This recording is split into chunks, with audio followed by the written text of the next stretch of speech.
कवितेची सुरुवात एकविता या नात्याने कवीने आपल्या मुलाला संबोधित करताना सांगत आहे की संकटाच्या परिस्थितीत त्याने शांत राहावे, जेव्हा त्याच्या सभोवतालचे इतर सर्व लोक अक्षम कृती करत असतात आणि त्याला मात्र दोष त्याला देतात. जेव्हा इतर सर्व त्याच्यावर संशय घेतात तेव्हा त्याने स्वतःवर विश्वास ठेवला पाहिजे. तथापि, त्यांनी त्याच्यावर कशामुळे शंका निर्माण केली हे समजून घेण्याचा प्रयत्न केला पाहिजे. 5व्या ओळीत, कवी म्हणतो की यशाची धीराने वाट पाहावी आणि वाट पाहून कधीही खचून जाऊ नये कारण यश त्यांच्याकडे येते जे कठोर परिश्रम करतात आणि धीर धरतात.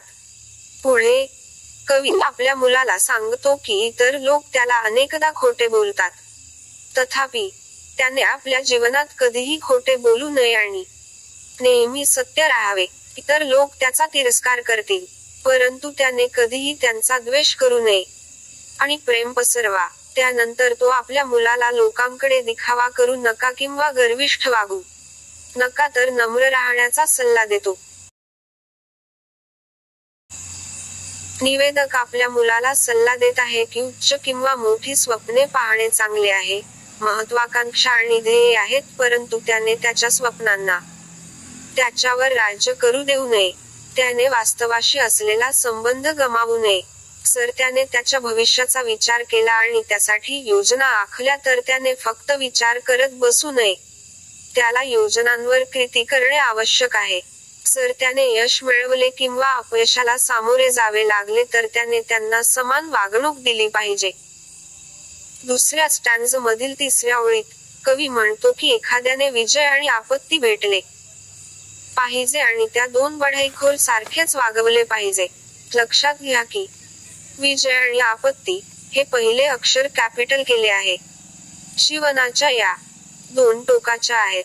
कवी त्यांना ढोंगी म्हणजेच खोटे म्हणतो. ते एकतर एखाद्याला अत्यंत आनंदी किंवा दुःखी करतात, तथापि ते दीर्घकाळ टिकणारे नाहीत आणि म्हणून त्यांना गांभीर्याने घेऊ नये. आणि त्याने सांगितलेल्या पण काही अप्रामाणिक लोकांद्वारे सुधारित केलेल्या गोष्टी ऐकण्याचे धैर्य असले पाहिजे. तुटलेल्या अवस्थेत त्याने बनवलेल्या वस्तू पाहण्याची आणि जीर्ण झालेल्या साधनांनी म्हणजे तुमच्याकडे असलेली ऊर्जा किंवा कौशल्य वापरून त्या पुन्हा बांधण्याचा प्रयत्न करण्याचे धैर्यही त्याच्यात असले पाहिजे. कवी म्हणतो की सामान्य लोकांमध्ये आपले गुण ठेवावेत आणि त्यांच्यासारखे कधीही वागू नये, तर राजांमध्ये म्हणजेच मोठ्या व्यक्तींमध्ये कधीही गर्व आणि अहंकार नसावा. या शब्दात सांगायचे तर, कवी म्हणतो की गरीब असताना त्याने आपले गुण ठेवावे आणि श्रीमंत झाल्यावर कधीही अहंकार करू नये. पुढे, कवी म्हणतो की शत्रू किंवा प्रेमळ मित्र कोणाला कोणते तत्व आणि आदर्श धारण करतात म्हणून दुखवू शकत नाहीत. त्यांना कधीही सोडू नये.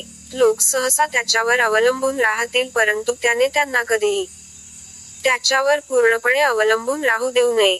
कवी असेही म्हणत असेल की एखाद्याने दुसऱ्याला कधीही जास्त महत्त्व देऊ नये, अन्यथा तो त्यांच्याशी भावनिक जोडला जाईल ज्यामुळे भविष्यात तो दुखावला जाईल.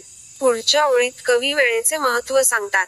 त्यांच्या मते, वेळ मौल्यवान आहे आणि परत कधीच येणार नाही. त्यामुळे जीवनातील प्रत्येक सेकंदाचा सदुपयोग करायला सुरुवात केली पाहिजे. शेवटच्या 2 ओळींमध्ये, कवी आपल्या मुलाला सांगतो की त्याच्या मुलाने वर दिलेल्या सर्व सल्ल्याचे पालन केले तर तो त्याला जे काही आवडेल ते साध्य करू शकेल आणि तो एक माणूस म्हणजेच खरा माणूस होईल.